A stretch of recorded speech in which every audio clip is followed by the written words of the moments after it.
Assalamualaikum warahmatullahi wabarakatuh. Alhamdulillahi haqqa hamdina nahmaduhu wa nasta'inuhu wa nastaghfiruh wa na'udzu billahi min syururi anfusina wa min sayyiati a'malina. May yahdihillahu fala mudilla lahu wa may yudlilhu fala hadiyalah. Asyhadu an la ilaha illallah wa asyhadu anna Muhammadan abduhu wa rasuluh. Allahumma sholli ala Muhammad wa ala ali Muhammad. Ya ayyuhalladzina amanu taqullaha haqqa tuqatih wa la tamutunna illa wa antum muslimun. Subhanaka la ilma lana illa ma 'allamtana innaka antal alimul hakim. Rabbi shrah li sadri wa yassir li amri wahlul 'uqdatam min lisani yafqahu qawli. Amma ba'd. Kita bersyukur kepada Allah ya, atas nikmat yang Allah titipkan kepada kita. Kita benar-benar meminta kepada Allah agar nikmat ini menjadi wasilah agar kita semakin bertakwa kepada Allah. Kita memohon kepada Allah agar setiap apa yang kita upayakan semakin mendekatkan diri kita kepada Allah Subhanahu wa taala, semakin memudahkan jalan kita menuju surganya Allah Subhanahu wa taala. Salawat dan salam kita sampaikan sekali lagi pada junjungan kita Nabi Agung Muhammad sallallahu alaihi wasallam. Kita bermohon kepada Allah agar menjadi umatnya yang selalu berada di atas sunnah-sunnahnya, dan kita dimudahkan di dalam pelajari semua risalahnya, sehingga kita akan kembali kepada Allah dalam kondisi kita membawa dan mengamalkan sunnah-sunnah Nabi Muhammad sallallahu alaihi wasallam. Kita pagi ini insya Allah membahas bagian yang sangat penting dari agama kita, insya Allah, dari 7.275 hadis sahih di Sahih Bukhari, dikumpulkan dari 600.000 hadis yang beliau hafal. Bayangin, menghafal 600.000 hadis gimana itu. Kemudian yang double-double yang mirip itu dijadikan satu, kemudian yang lebih mirip lagi yang redaksinya hampir sama dijadikan satu lagi, sebenarnya hanya sekitar 4.000-an, tapi yang tertulis di Sahih Bukhari itu sekitar 7.275 hadis. Nah, kita tahu kitab setelah Al-Quran yang paling sahih yang bisa kita ambil sebagai hujah adalah Sahih Bukhari, baru kemudian Sahih Muslim, kemudian Kutubus Sittah yang lain, Ibnu Majah, kemudian Imam Ahmad dan lain sebagainya, yang dikenal dengan istilah Kutubus Sittah.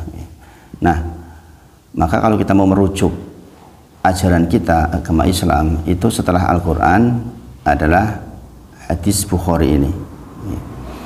Nah, semestinya kita mempunyai waktu di samping menghafal, mempelajari, mentadaburi Al-Quran setiap hari. Saya katakan setiap hari.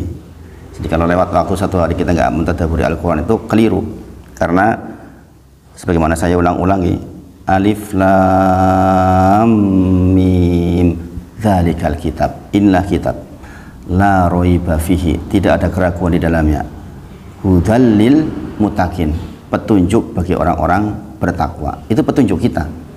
Padahal derajat manusia di sisi Allah itu bukan dari kekayaannya, dari apapun itu yang meliputi dirinya, tapi dari ketakwaannya. Allah sebutkan inilah kitab, tidak ada keraguan di dalamnya, petunjuk bagi orang bertakwa. Nggak logis kan kalau kita tahu itu petunjuk kok kita nggak buka petunjuknya.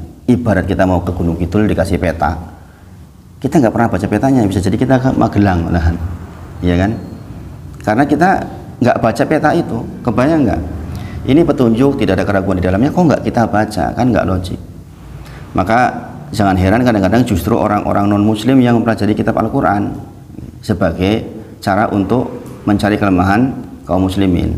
Ayat-ayat dipotong-potong oleh orang-orang liberal kan.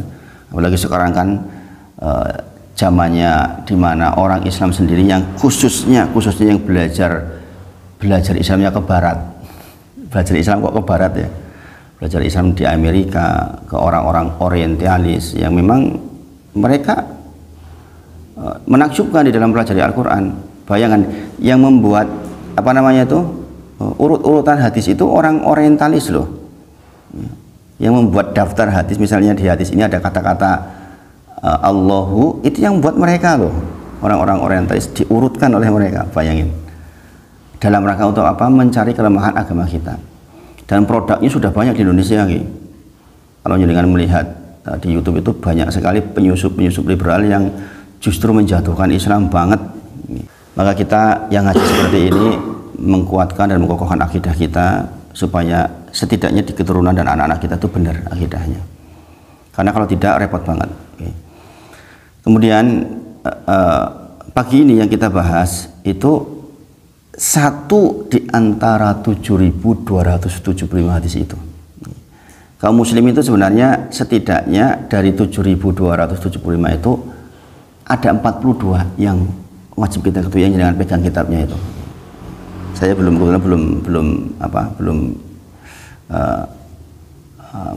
mencetak itu, lupa saya. Masih dalam bentuk PDF.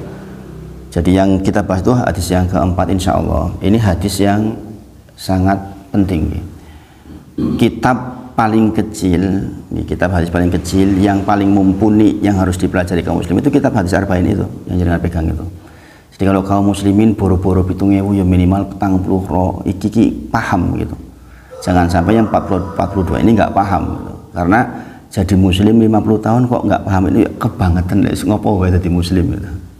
Ya kan? Makanya kita memulai belajar satu-satu seperti ini, mudah-mudahan bisa memberikan manfaat yang besar buat kita. Dan ada dalil tentang keutamaan seseorang yang mempelajari atau menghafal 42 hadis atau 40 hadis dalam bahasa hadisnya arba'in. Barang siapa yang menghafal 40 hadis dan berusaha mengamalkannya, maka dia akan dibangkitkan dengan para fuqaha. Dibangkitkan nanti dengan para fuqaha ahli fikih. Dibangkitkan bareng Imam Syafi'i, dibangkitkan bareng Imam Malik. Masya Allah, Masya Allah. Ada banyak keutamaan seseorang yang menghafal 40 hadis. Dan di situ disebutkan 42 hadis. Bismillah.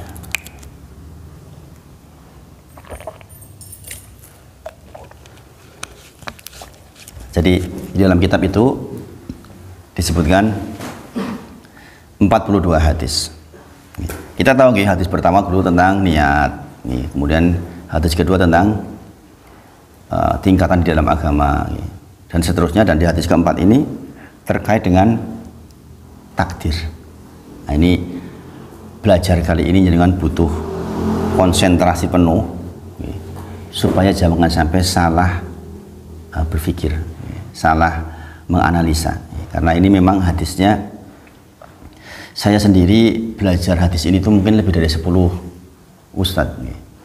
Saya mulazamah dengan banyak sekali ustadz khusus untuk hadis ini, dan mempelajari ini tuh butuh waktu lebih dari 1 semester kayaknya dulu itu untuk mempelajari khusus hadis ini tok. Karena pertama dengar hadis ini tuh ilfil, ada rasa nggak nyaman, nggak enak, dan itu hampir semua pelajar.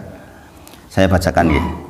An Abi Abdurrahman Abdullah ibni Mas'ud radhiyallahu anhu qol, dari sahabat Ibnu Mas'ud radhiyallahu anhu. Kita tahu nggih, sahabat Ibnu Mas'ud itu sahabat utama. Rasulullah bersabda, barang siapa yang ingin membaca Al-Qur'an sebagaimana Al-Qur'an diturunkan dari Allah lewat malaikat Jibril ke saya, ke Rasulullah, bacalah sebagaimana bacaannya Ibnu Mas'ud radhiyallahu anhu. Dahsyat ya sahabat yang satu ini, dahsyat banget. Bayangkan Rasulullah yang rekomendasikan, kalau kalian ingin membaca Al-Quran sebagaimana Quran turun ke saya, bacalah seperti bacaannya Ibnu Mas'ud radhiyallahu anhu. Maka Allah tunjuk untuk meriwayatkan hadis yang besar ini, hadis yang berat sekali. Qala Rasulullah sallallahu alaihi wasallam wa huwa shadiqul masduq. Jangan perhatikan. Hadis yang seperti ini jarang-jarang. Hadis kok awalnya dikatakan berkata Nabi Muhammad sallallahu alaihi wasallam, sementara beliau Nabi Muhammad sallallahu alaihi wasallam adalah orang yang shadiqul masduq. Shadiq itu artinya apa? Jujur. Masduq itu terpercaya. Bukankah Nabi Muhammad memang terpercaya dan jujur? Ini bagi tanpa disebutkan pun. Ini bagi tanpa disebutkan wa huwa shadiqul masduq, memang Nabi Muhammad sallallahu alaihi wasallam sudah sotikul masduq. Tapi kenapa Ibnu Mas'ud radhiyallahu anhu kok mengatakan di sini wa huwa sotikul masduq, bahwa hadis ini, perkataan ini dari Nabi Muhammad SAW, sementara beliau kita sama-sama tahu adalah orang yang sotikul masduq, orang yang jujur dan terpercaya. Pastilah apa yang ingin disampaikan itu sesuatu yang besar. Pastilah yang disampaikan itu berpotensi dikatakan tidak jujur dan tidak bisa dipercayai. Sangat dipahami. Kenapa kok ditekan gitu? Kan nggak perlu sebenarnya menekan. Nabi Muhammad berkata sudah cukup sebenarnya. Tapi di sini Nabi Muhammad berkata, sementara Nabi Muhammad SAW adalah orang yang jujur dan terpercaya. Artinya yang akan disampaikan itu berpotensi dianggap tidak jujur atau tidak bisa dipercaya, sehingga ditekan dulu di awal. Ini masya Allah, para sahabat itu kemampuan menganalisanya itu masya Allah. Ini kebiasaan orang-orang yang sering membaca dengan referensi yang banyak, itu bisa menganalisa dan menyampaikan dengan bahasa-bahasa yang masya Allah. Beliau itu pembantunya Rasulullah sesungguhnya, karena yang menyediakan air wudhunya Rasulullah, menyiapkan keperluannya Rasulullah itu salah satunya itu Ibnu Mas'ud radhiyallahu anhu. Nanti saya terangkan keutamaan beliau radhiyallahu anhu. Kemudian Rasulullah bersabda, inna, sesungguhnya ahadukum, salah satu di antara kalian, yujma'u khalquhu fi batni ummi, penciptaannya dengan dikumpulkan fi batni ummi, di dalam perut ibu panjenengan, arba'ina yawma nutfah, selama 40 hari dalam bentuk nutfah. Nutfah itu campuran antara sperma dengan ovum, berdiam di dalam perut ibu kita dulu 40 hari. Arba'ina yawma nutfah, 40 hari. Jadi sperma ketemu ovum, dia berdiam diri di dalam fi batni ummi, dalam rahim ibu kita selama 40 hari. Kemudian tsumma yakunu alaqah mislu dzalik, kemudian dalam bentuk alaqah, yaitu segumpal darah yang masih basah, yang masih bisa nempel, bahasanya gitu kalau diartikan. Alaqah itu segumpal darah yang basah, yang nempel. Mislu dzalik, semisal itu, maksudnya 40 hari pula gitu, maksudnya. Mislu dzalik berarti lamanya semisal arba'ina yauman, selama 40 hari. Kemudian summa yakunu mudghah mislu dzalik, kemudian selama 40 hari pula dalam bentuk mudghah. Mudghah itu segumpal daging. Jadi prosesnya dari sperma berkumpul dengan ovum, kemudian menjadi alaqah, segumpal darah, kemudian menjadi mudghah, yaitu segumpal daging. Bayangkan kalau zaman sekarang ini disampaikan, mungkin orang, oh iya, ilmu kedokteran udah sampai, ya enggak? Zaman dulu, kebayang enggak? Makanya katakan wa huwa shadiqul masduq, ini disampaikan tuh benar, yang menyampaikan orang jujur, orang yang terpercaya. Menyampaikan begini, kalau ilmu kedokteran belum sampai, nggak logik kan. Oh masa sih, kan gitu orang zaman dulu mestinya. Coba dengan hidup 1400, jangan 1400, 100 tahun yang lalu aja mungkin dengar kayak gini, mungkin masa iya gitu, ya kan.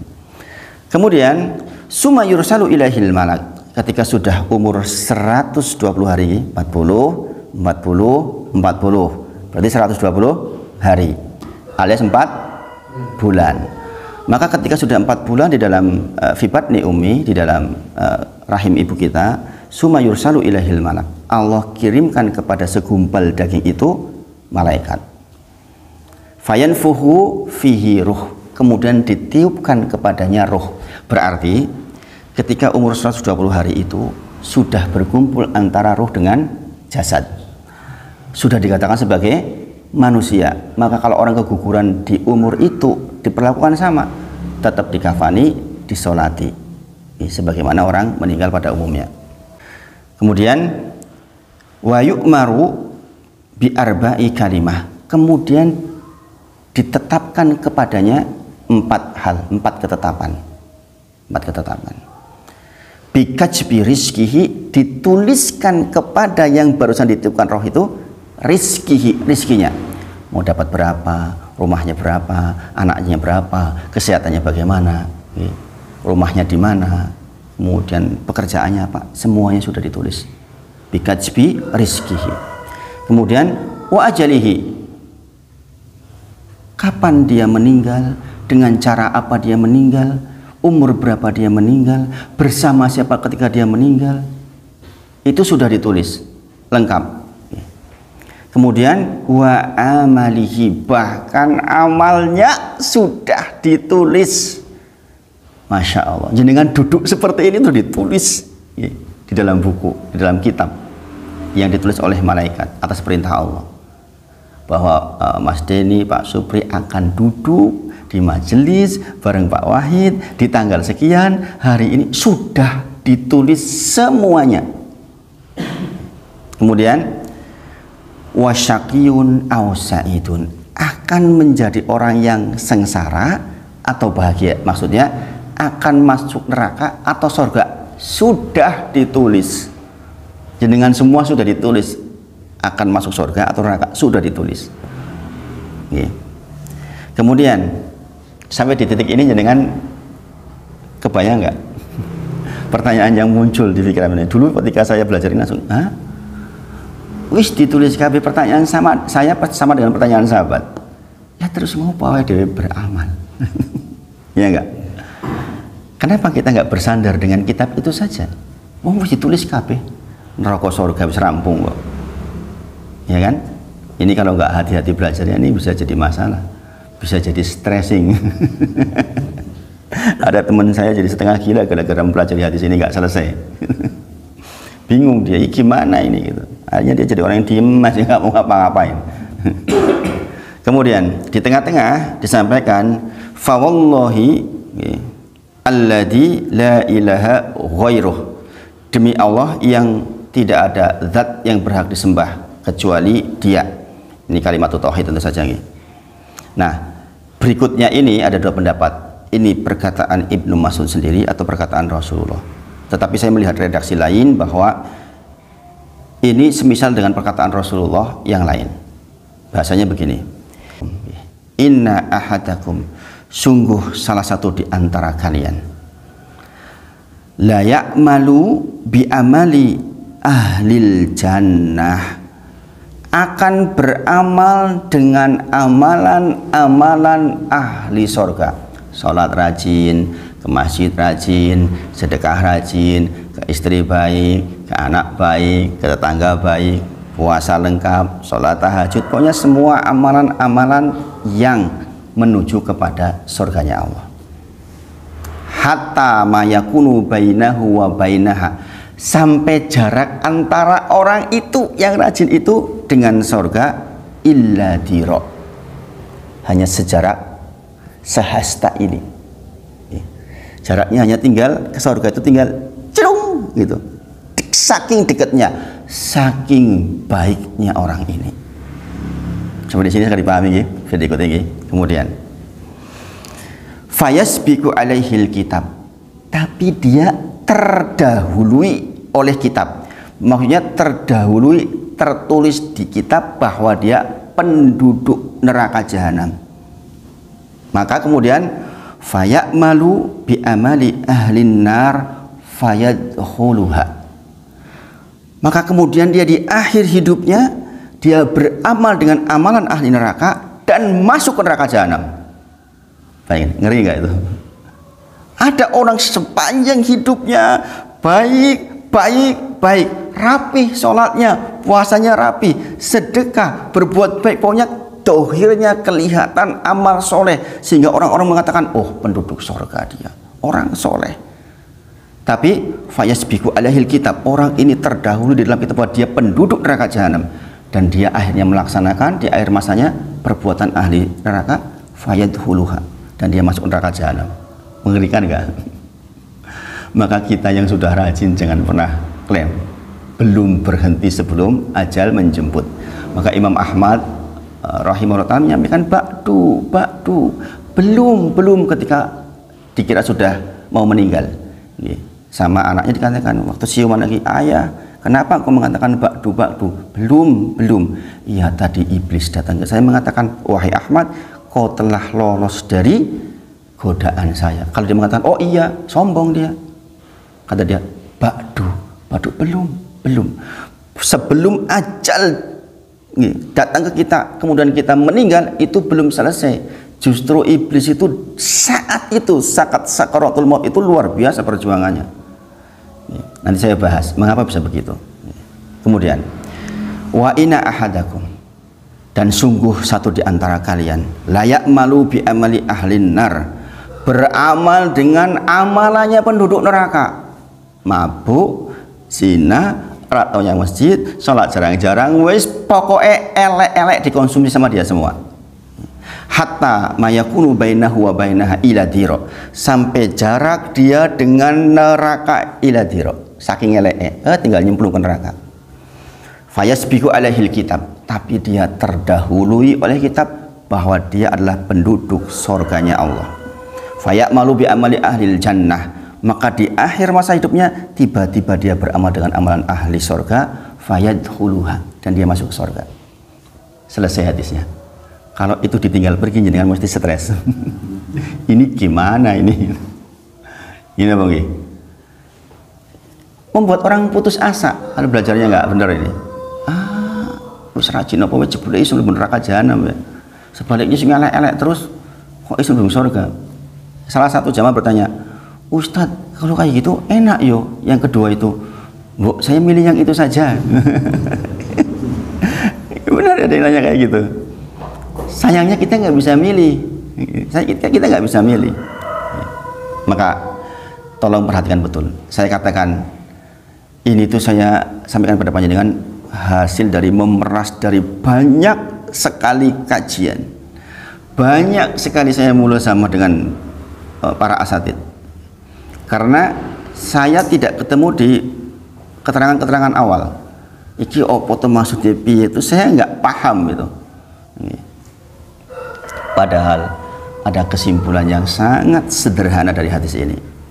Coba jangan perhatikan akhir hadis. Saya kasih kesimpulannya dulu biar mudah jenengan oleh mikir, biar nggak kayak saya dulu bulak-bulak. Coba perhatikan. Salah satu di antara kalian akan beramal dengan amalan ahli surga, terus kemudian sehingga jarak panjenengan dengan surga ila diro, tinggal nyemplung saja ke surga. Tiba-tiba jenengan di akhir masa karena terdahului oleh kitab bahwa jenengan penduduk neraka jahanam, naudzubillah, maka kemudian di akhir masa berbuat buruk dan masuk ke neraka jahanam. Sebaliknya, ada orang yang berbuat elek terus kemudian dia terdahului oleh kita bahwa dia penduduk surga, maka kemudian dia berbuat dengan perbuatan ahli surga dan masuk ke surga. Jangan perhatikan betul ini. Kesimpulannya sebenarnya di situ. Seseorang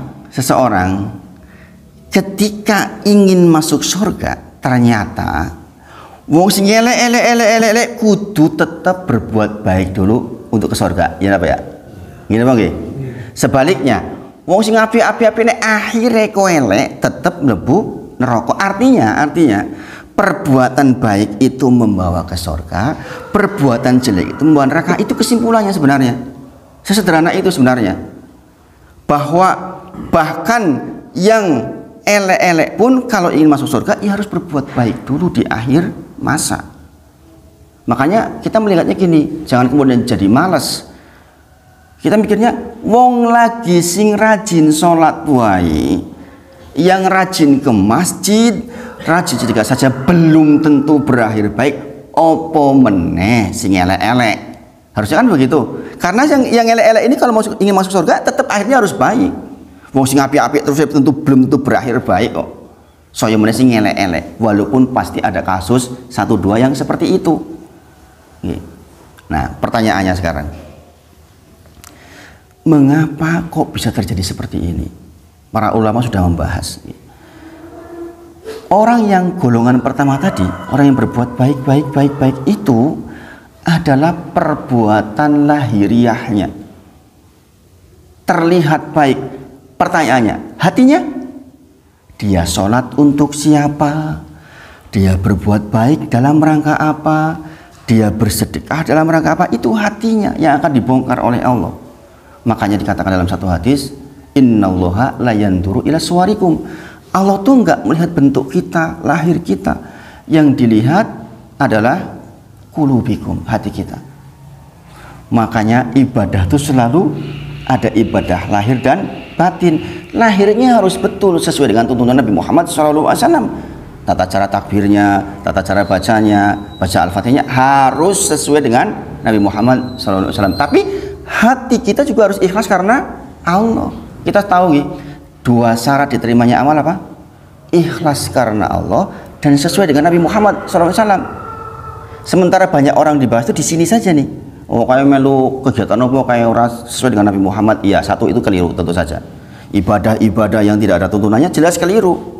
Nggak akan diterima oleh Allah karena nggak sesuai dengan Nabi Muhammad SAW. Ada orang komplain sholat subuh 4 rakaat, kemudian sama seorang tabi'in ditanya, kemungkinan engkau akan masuk neraka jahanam dengan cara seperti itu. Saya masuk neraka jahanam karena saya sholat, wahai fulan. Bayangin pertanyaannya, apakah saya masuk neraka jahanam gara-gara saya sholat? Bukan karena sholatnya, tapi karena engkau menyelisihi Nabi Muhammad SAW. Rasulullah perintahkan sholat subuh 2 rakaat karena merasa sehat 4 rakaat. Masuk nerakanya bukan karena sholatnya, tapi karena menyelisihi Nabi Muhammad SAW. Masa sih zikir kayak gini, zikirkan baik, ucapan la ilaha illallah. Masa iya gara-gara itu saya masuk neraka jahanam? Pernah nggak dengar seperti itu? Masa sih ibadah apik ngene iki kok berbuat baik kok masuk neraka jahanam? Masuk neraka jahanamnya bukan karena kalimat la ilaha illallahnya. Kalimat la ilaha illallah kalimat tauhid, kalimat yang sempurna, yang bobotnya melebihi bumi dan segala isinya. Tetapi menerapkan kalimat la ilaha illallah dengan cara yang keliru sebagaimana tidak dicontohkan Nabi Muhammad SAW, itu yang jadi masalah. Karena apa? Menyelisihi Nabi Muhammad SAW. Coba logik nggak kan? Logik betul. Orang ini bertanya, apakah saya dimasukkan neraka jahanam oleh Allah gara-gara saya sholat? Bukan gara-gara sholat, karena engkau menyelisihi perintah Nabi Muhammad SAW. Sekarang hati kita, ketika kita sholat, itu karena Allah bukan sih? Saya itu karena mencari ridho Allah bukan sih? Kan itu. Jangan nolongin orang, nyolongin janda nih yang bapak-bapak. Dalam rangka apa nih? Ada janda muda cantik nolongin. Nolong bener apa ben dienaksir ke kita? Kita bertanya pada diri ini. Kita sedekah dalam jumlah banyak ketika rame-rame, sedekah jumlah banyak ketika rame-rame. Kita dalam rangka apa? Apakah karena ingin menjadi yang paling banyak sedekahnya atau bukan? Ya kan? Maka orang-orang yang tidak jujur karena Allah akan dibongkar di akhirnya nanti. Ketika menjelang meninggal, dia akan dibongkar sebagaimana isi hati aslinya. Maka dia akan menjadi orang-orang yang mengamalkan amalan penduduk neraka jahanam. Na'udzubillah. Secara dohir orang melihat orang soleh, orang baik, sholatnya rapi, belum tentu. Karena apa? Batin kita. Maka kita nanti di usul salasa belajar tentang anwa'ul ibadah minggu berikutnya insya Allah, tentang 15 ibadah hati. Ada perasaan takut kita kepada Allah, ada perasaan kita tawakal kepada Allah, itu ibadah hati. Kan nggak kelihatan. Orang tahu apa kita tawakal atau tidak? Kan nggak tahu. Kita sholat sedang berserah diri kepada Allah atau tidak? Emang tahu? Kan nggak tahu. Maka kalau orang-orang yang niatnya bukan karena Allah akan dibongkar. Sehingga secara dohir mungkin dia beribadah kepada Allah, sesungguhnya batinnya sedang menyembah kepada yang lain, menyembah kepada pujian, menyembah kepada manusia yang berharap dia pujian darinya. Banyaknya seperti itu, na'udzubillah. Kita berbuat baik karena misalnya kita punya istri, mertua kita datang, diapi-api bojone itu apa wae, padahal kalau mertuanya nggak datang dikeplaki. Ketok itu. Ya enggak? Jadi kita berbuat baik itu karena apa? Itu wajib kita tanyakan kepada hati kita. Karena mengharap ridho Allah atau tidak. Karena kalau enggak, bahaya nanti dibongkar oleh Allah di akhir masa. Sebaliknya yang berbuat jelek-jelek itu mungkin janjane hatine, ya Allah aku tuh jane yoga koyo ngene iki, aku yo mau beristighfar, saya maunya tuh kembali kepada Engkau ya Allah. Di hatinya jujur seperti itu mungkin. Ini kisah nyata di PKU Gamping dulu. Ketika ada salah seorang yang sakit, kemudian besok ke sana, tiba-tiba ada kecelakaan di Jalan Godean. Pemuda, masih muda, rambutnya merah-merah, tatoan gitu. Kemudian dia masuk ke UGD, dimasukkanlah ke ruangan yang sama dengan teman ini. Ini orang, ya, pemuda ini, tiap kali siuman itu mintanya wudhu, minta diantar ke tempat sholat. Pokoknya saya mau sholat duduk nggak apa-apa, pokoknya mau sholat. 3 hari berturut-turut setiap datang waktu sholat dia minta diantar wudhu, minta sholat. Ini orang ini nih. Padahal rambutnya merah-merah, tatoan. Hari ketiga meninggal. Bayangin, ini orang ditutup dengan amalan baik. Makanya kita dulu pernah belajar, innamal a'malu binniyat. Amal itu bergantung kepada niatnya. Ada satu hadis yang lain, innamal a'malu bil khawatim. Amal itu bergantung kepada akhirnya. Akhirnya kita beramal apa, itu yang akan membuat kita ke surga atau neraka. Maka kita sering minta, Allahumma inna nas'aluka husnal khotimah. Maksudnya sebelum meninggal kita dalam kondisi berbuat amal baik. Maka dari sekarang kita siapkan dengan menghadirkan hati, karena Allah kita melakukan itu semua.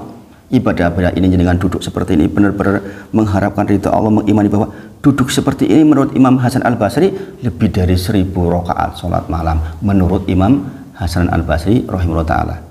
Jadi enggak marfu sampai Rasulullah, tapi sampai ke Hasan Al-Basri, imam besar. Beliau mengatakan seseorang yang duduk di majelis melebihi sholat 1000 rakaat sholat malam. Pun sholat malam ping sewu piye. Ping 11 deleg-deg.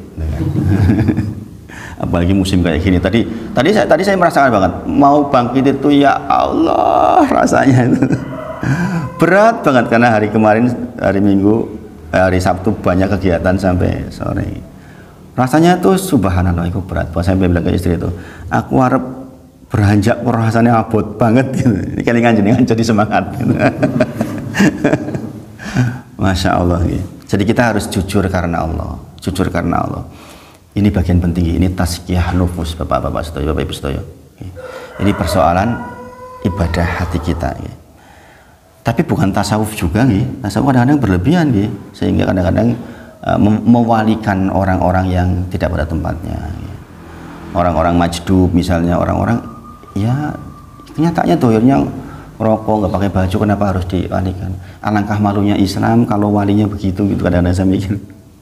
Alangkah malunya agama ini kalau yang jadi wali saja begitu gitu. Ya kita akhirnya seperti orang gila kan, nyemproti mobil, nyemproti rumah, wali sebenarnya masih ke ruangan masjid rokok, wali yang seperti itu katanya. Padahal saya melihat 4 khulafaur rasyidin yang tentu saja lebih wali daripada wali zaman sekarang, ya enggak? Abu Bakar, Umar, Utsman, Ali lebih wali nggak dibanding wali sekarang? Lebih wali nggak, bro? Lebih, kalau ada wali ya itulah sehebat-hebatnya wali, ya kan? Setelah Rasulullah maksudnya. Kayaknya nggak pernah kita terdengar Abu Bakar nggak pakai baju ke masjid itu. Pernah dengar Umar, nggak pakai baju ke masjid, kemudian rokok, kemudian nyoret rumah, kan nggak pernah toh. Tapi kenapa zaman sekarang kok menjadi wali dengan cara seperti itu? Bahkan diiyakan oleh orang-orang yang bergelar doktor. Cuma jangan lihat di YouTube di Indonesia, wali kutub itu siapa saja itu, dengan alasan katanya ya wali seperti itu nggak diambil ilmunya, hanya diyakini saja. Nggak tahu lah, itu urusan mereka, pertanggungjawabannya di sisi Allah. Maka sekali lagi, dengan melihat hadis ini jangan jadi lemah maksudnya, tapi jadi semangat, karena ternyata orang yang elek wenek pengen mlebu surga tetap akhirnya harus baik dulu, pahami. Nah sekarang berarti kita itu harus ada di atas kebaikan terus sampai datang ajal, gitu bang? Lah kesimpulannya begitu, gitu. Wong sing apik-apik ini elek akhirnya neraka, ya kan? Sebaliknya yang elek-elek mau masuk surga harus baik. Berarti kesimpulan akhirnya adalah kita minta mati dalam kondisi kita sedang beramal soleh. Berarti beramal soleh terus. Ketika mendengar ini, sahabat bertanya, ya Rasulullah, kenapa kita nggak bersandar dengan kitab saja? Wong wis rampung. Kenapa kita nggak bersandar kepada kitab yang sudah tertulis itu? Wong ya sudah rampung. Kenapa saya harus beramal ya Rasulullah? Mengapa saya harus beramal? Wong sudah jelas seperti itu. Itu sahabat bertanya pada Rasulullah. Maka Rasulullah menjawab, beramalah. Jangan perhatikan ini. Jangan perhatikan ini, dijadikan ilmu, digaris terbalik. Kata Rasulullah, beramalah karena sesungguhnya kalian akan dimudahkan oleh Allah menuju takdir panjenengan. Jenengan pegang ini. Kalau jenengan takdirnya surga, jenengan itu akan dimudahkan oleh Allah untuk beramal soleh sampai akhir. Paham maksud saya? Sebaliknya, kalau memang jenengan takdirnya neraka, maka jenengan akan dimudahkan oleh Allah perbuatan ahli neraka sampai akhir dan nyemplung neraka. Saya kasih paham pada panjenengan, pemahaman. Ini namanya di dalam bahasa syariat. Ini jarang-jarang gitu. Saya bilang ini ilmu mahal ini, saya bilang. Beneran ini ilmu mahal ini. Karena ini butuh hal. Persoalan takribul faham yang akan saya jelaskan ini adalah agar jenengan sangat paham dengan hadis ini. Jenengan perhatikan betul ini. Karena ini bekal buat jenengan semua, termasuk buat saya. Kalau ada seorang perancang apapun, saya tugasnya dulu adalah PPK namanya, dari teknik kimia itu, perancangan pabrik kimia, itu tugas akhirnya. Saya merancang dari raw material tahu nggih, bahan dasar, dibuat diproses di dalam pabrik, kemudian jadi produk. Setelah jadi produk, saya juga ditugasi untuk menganalisa pasarnya. Lah produk digawe ini orang di pasarnya terus ngopo, kan gitu. Maka saya harus menganalisa pasarnya, termasuk nanti sampai ujung terakhirnya itu akan di mana ini muaranya. Maka perancang yang baik adalah melakukan hal dari awal sampai akhir, termasuk hal-hal yang mungkin terjadi di tengah-tengah, ya enggak? Ini perancang yang baik. Perancang isi ngelek, gawe pabrik tok ora urusan, gawe produk apa embuh, digawe wae. Baru kuwi diguai, masalah. Demikian juga orang merancang kereta api. Merancang kereta api. Seorang perancang kereta api yang baik, maka dia akan membuat dan menghitung kereta sebaik mungkin, sebagus mungkin, seahsan mungkin. Kemudian dia akan buat relnya, ya enggak kereta rel terus kepiye. Ini apa nggih? Dia akan buat relnya dan dia akan bikin stasiun-stasiun antara. Ini apa nggih? Sampai akhirnya ada stasiun akhirnya. Dia akan berhenti di mana? Paham sampai di sini nggih? Itu perancang yang baik. Mosong rancang gawe kereta tok, orang gawe rel atau rel tok. Atau enggak ada stasiunnya, atau enggak ada akhirnya, kon mlaku wae keretane. Mungkin nggak itu? Yang benar perancang adalah awal sampai akhir. Demikian Allah menciptakan manusia. Karena Allah itu Al-Khaliq, Dia Maha Pencipta yang maha sempurna ciptaannya. Dia menciptakan makhluknya dari awal sampai akhir. Dia nanti berhenti di mana? Di sorga atau di neraka. Maka ketika Allah merancang Mas Jono, Allah sudah tahu, oh Mas Jono itu awalnya di sini, lahirnya di sini, amalnya begini, kejadiannya begini, berhenti di stasiun ini, oh ini nikah, ini punya anak, ini sekolahnya anak, nanti akan berakhir dengan sorga atau neraka, naudzubillah. Allah sudah tahu, karena Allah memang perancang yang sangat baik. Kebayang nggak kalau kita punya Allah tuh nggak tahu kita mau kemana. Ya. 50.000 tahun sebelum cipta langit dan bumi sudah ditulis, Mas Jono, Mas Nono akan di sini, Pak Supri akan di sini. Itu sudah ditulis sama Allah. Maka setiap orang disuruh beramal karena orang itu akan dimudahkan mengikuti relnya itu. Kalau relnya adalah surga, maka dia dimudahkan untuk beramal soleh, berbuat baik, baik sama istri, baik sama tetangga, baik sama anak, punya harta juga sebagian disedekahkan, terus gitu sampai akhirnya dan dia masuk surga. Ketika dia keluar rel, memang jatahnya orang ini ke surga. Ketika dia keluar rel, wong biasa ngaji terusan malas-malasan nongkrong, wong biasa sholat terus macet sholatnya, itu pasti nggak nyaman. Karena sekali lagi, karena orang akan dimudahkan untuk mengikuti rel itu. Begitu keluar rel, jenenge kereta keluar rel gimana? Kereta kan gitu. Dia pengen balik ke relnya lagi, gini apa? Maka Allah akan mudahkan untuk di rel ini. Maka orang-orang yang memang calon penduduk surga, kalau berbuat dosa dia nggak tentrem, pasti nggak nyaman, wong bukan di relnya kok. Maka ketika Nawas bin Sam'an radhiyallahu anhu, seorang sahabat bertanya kepada Rasulullah, sa'altu Rasulullah sallallahu alaihi wasallam, saya bertanya kepada Nabi Muhammad sallallahu alaihi wasallam, anil bir wal ism, tentang kebajikan dan dosa. Maka Rasulullah menjawab, dosa itu adalah mahaka fi sadrik, apa-apa yang membuat hati kita nggak tentrem. Kata Rasulullah, dosa adalah apa-apa yang jikalau kita buat itu kita nggak tentrem. Yakin jenengan kalau berbuat dosa, nonton film elek mesti mboten tentrem atine, mesti mboten tentrem. Jenengan berbuat ngapusi mesti mboten tentrem kalau jenengan masih normal. Ini apa nggih? Maka Rasulullah sampaikan dosa adalah bagi orang yang normal mahaka fi sadrik, nopo-nopo yang buat hati kita nggak tentrem. Pokoknya kalau jenengan hatinya nggak tentrem dengan perbuatan itu, hati-hati itu mesti dosa.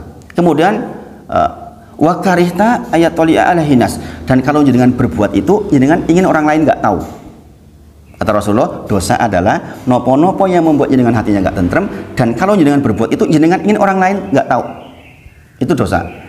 Jenengan maling, misalnya ada orang maling kan ngintip agar jangan orang lain tahu, gini bagi.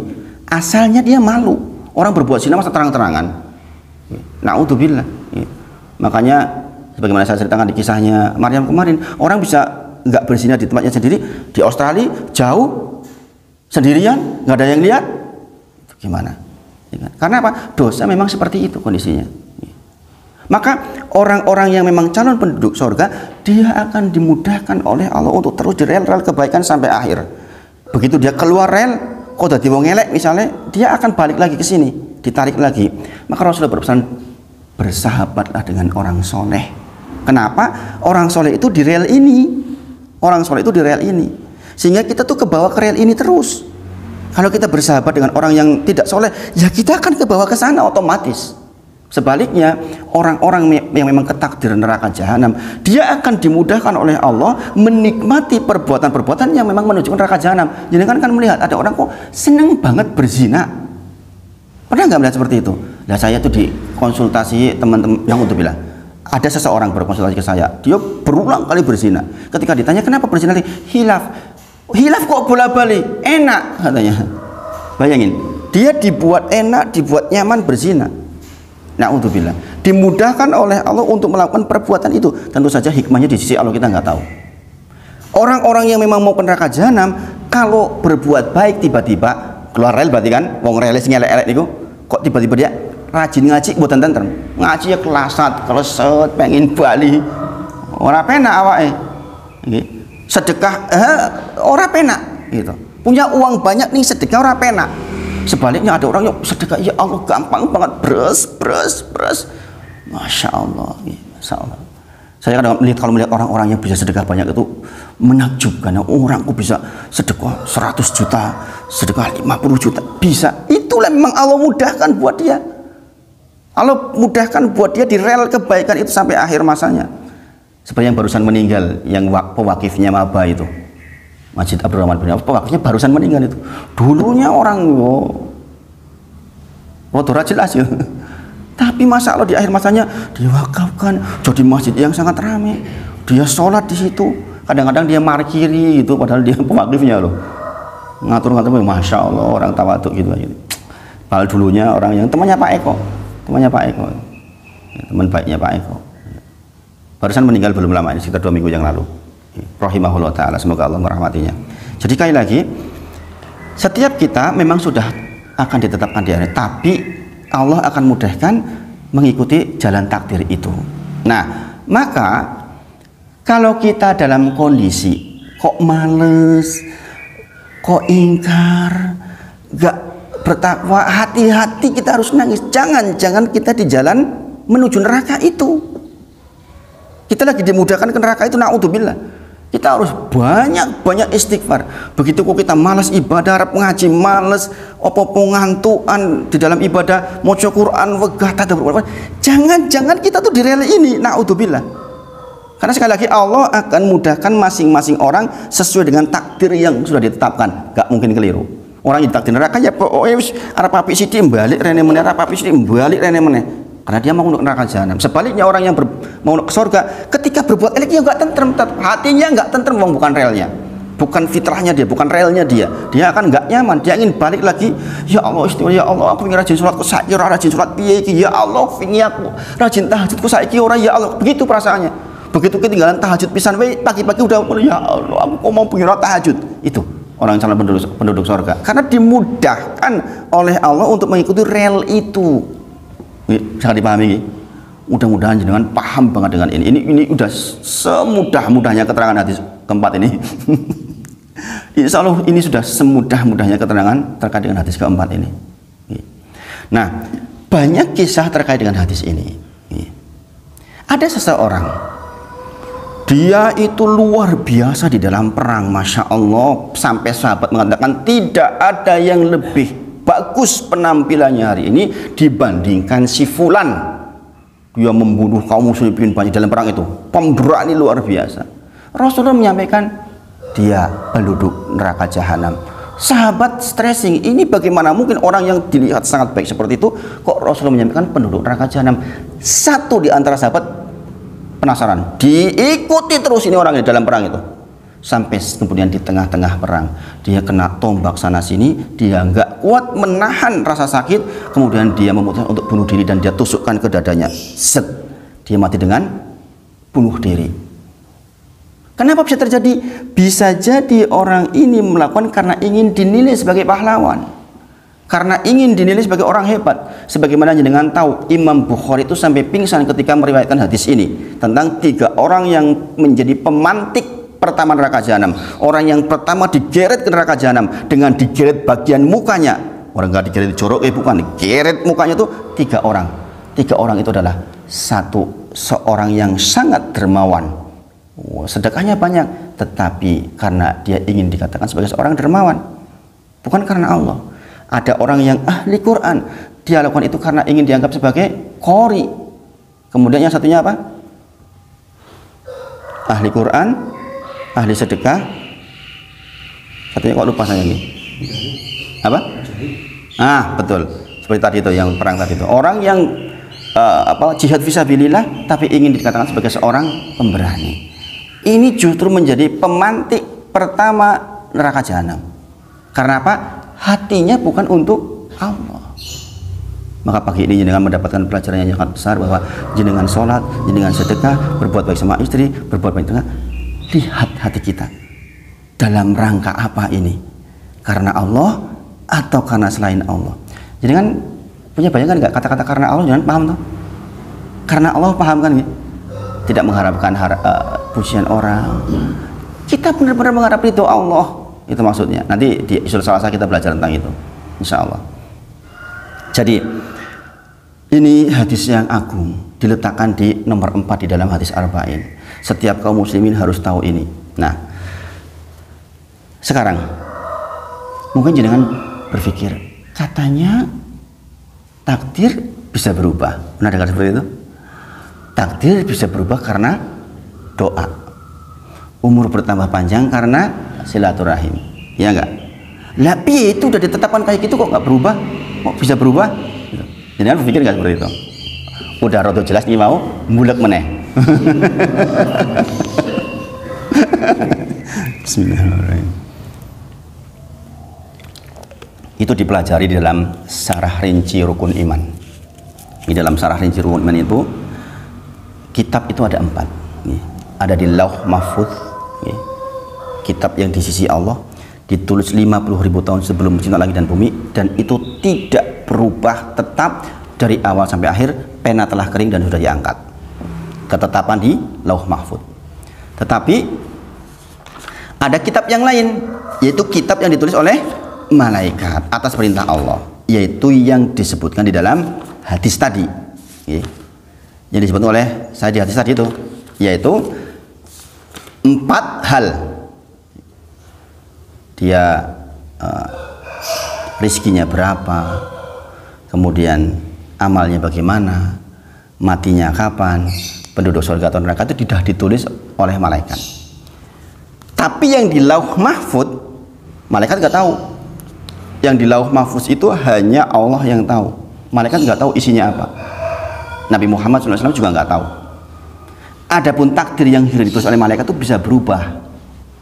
Misalnya, oh hari ini malaikat menulis, oh Pak Jono hari ini akan kecelakaan, naudzubillah. Dilalai pagi-pagi, Bismillahirrahmanirrahim, dan seterusnya. Kemudian nggak jadilah celaka karena doanya. Maka kemudian ditulis di catatan itu dirubah. Tapi perubahan itu Mas Jono Bro itu sudah ditulis di Lauh Mahfud, paham? Bahwa Mas Jono nanti sudah ditulis oleh malaikat akan sangat rasido, karena pada waktu itu Mas Jono kemudian melakukan doa, sudah ditulis di Lauh Mahfud. Perubahan yang terjadi di malaikat itu sudah ditulis di Lauh Mahfud, paham nggih? Jadi yang di Lauh Mahfud itu tetap nggak akan berubah sama sekali. Allah tahu kalau di Lauh Mahfud berubah, ya lucu, masa Allah tahu-tahu nggak tahu kalau si A mau neraka atau surga, kan? Ini kan lucu. Ini kesempurnaan Allah. Kemudian ada takdir, tadi namanya takdir umri, namanya kitab takdir umri yang ditulis oleh malaikat itu. Kemudian ada takdir tahunan. Ini takdir tahunan, yaitu ketika malam qadar. Setiap malam qadar Allah mencatatkan lagi takdir dengan 1 tahun. Itu juga bisa berubah. Kemudian ada takdir harian, yaitu ditulis ketika maka jenengan disuruh bangun di sepertiga malam terakhir, karena waktu itulah Allah catatkan takdir harian jenengan. Tapi semua takdir-takdir yang 3 ini sudah ditulis di Lauh Mahfud, yang tahu hanya Allah. Yang tahu hanya Allah. Jadi maksudnya takdir bisa berubah itu takdir yang tertulis di 3 kitab itu. Sementara yang di Lauh Mahfud tidak bisa berubah. Bahwa berubah, perubahannya pun sudah ada di Lauh Mahfud. Jadi mengatakan takdir berubah, maksudnya takdir yang di kitab 3 kitab itu, yang di Lauh Mahfud tetap, termasuk perubahannya bagaimana di Lauh Mahfud sudah ditulis. Maka jangan berhenti beramal. Kalau kita boleh milih, iya karuan milih yang kedua. Kalau boleh milih, ya enggak enak-enakan ngopong-ngopong terakhir api. Kalau boleh milih, masalahnya kan kita nggak bisa milih, ya enggak. Misalnya Pak Supri penduduk sorga. Nah, Pak Supri ya ngopong-ngopong terserah wae Pak Supri penduduk sorga kok. Nanti akhirnya tetap api penduduk sorga. Masalahnya Pak Supri kan nggak tahu sorga atau neraka. Atau kita tahu misalnya sekarang hari Ahad, Rebo meninggal. Rebo meninggal. Wah, Senin Selasa ora enak-enakan di sini. Dolan-dolan ora karu-karuan. Engko kurang 3 jam aku tak berbuat baik. Tobat. andai saja seperti itu, ayo penak gini bang. Masalahnya kita nggak seperti itu. Kita tuh nggak diberitahu surga atau neraka, dan kapan kita meninggal nggak diberitahu. Maka kita bisanya hanya terus berbuat amal soleh, amal soleh, amal soleh, amal soleh, amal soleh sampai akhir hidup kita. Dan itu yang kita minta kepada Allah. Maksudnya minta husnul khotimah. Itu maksudnya, agar kita ditetapkan oleh Allah sampai akhir masa di dalam beramal soleh dan berakhir dengan la ilaha illallah. Itu maksudnya. Nah, jadi sudah paham ya tentang takdir bisa berubah itu maksudnya seperti itu. Jangan nggak usah bingung. Jangan bulat-bulat. Piye maksudnya iki? Jarene takdir jarene gitu. Ini teman saya yang jadi gara-gara belajar ini gitu. Mudah-mudahan dengan yang saya sampaikan dengan paham toh ya? Paham toh? Paham insya Allah ya. Paham insya Allah ya. Kemudian, nah sekarang kita bahas pelajaran yang bisa kita ambil dari penyampainya, yaitu Ibnu Mas'ud radhiyallahu anhu. Ini contoh orang yang punya amal soleh. Beliau termasuk orang-orang yang awal-awal masuk Islam. Kemudian beliau juga adalah orang yang kali pertama membaca Al-Quran terang-terangan dengan suara keras, kemudian diantem sampai pingsan. Itu beliau ini, Ibnu Mas'ud radhiyallahu anhu. Zaman sekarang mau maca Quran ora diantemi wegah. Ini loh ismu Ibnu Mas'ud nih, apa pelajaran yang kita ambil? Maca Quran seru ki diantemi nganti pingsan. Ketika siuman bangun, mau dibacakan lagi apa enggak? Diantemi meneh gelem-gelem ora apa, bayangin. Saking inginnya mengeraskan terang-terangan suara Al-Quran. Padahal beliau adalah orang yang jikalau engkau ingin membaca Al-Quran sebagaimana diturunkan, bacalah seperti bacaannya Ibnu Mas'ud radhiyallahu anhu. Diantemi nganti pingsan nek maca. Kita yang bacaannya bretel ra karuan ra diantemi ra gelem ya, bayangin. Lah kebanggaan mikir. Coba kita lihat sejarah para sahabat ini, kita tuh banyak ngambil pelajaran, malu itu ya Allah. Jadi kalau kita mau menyia-nyiakan waktu, Ibnu Mas'ud begitu itu loh, ya enggak? Makanya saya ke anak-anak tuh gitu, meskipun belum paham banget anak-anak, ini saya ceritakan tetap kayak gini. Dulu itu Ibnu Mas'ud tuh kayak gitu loh mau baca Quran gitu. Sekarang kan gadget, malah jadi rumah gadget terus. Akhirnya saya ngalah. Dah pegang HP boleh, tapi kewajiban tetap jalan. Jadi nanti kalau ayah ngomong jangan komplain. Waktunya sholat duha. Lagi libur toh ya. Menjelang adzan duhur, waktunya adzan. Sopo Abdullah Pamar. Jumatan saya ajak suruh imami gitu kan. Ya dalam rangka untuk usaha untuk menjaga. Ya wallahu alam itu urusan Allah ya, tentang masalah nasib dia ke depannya.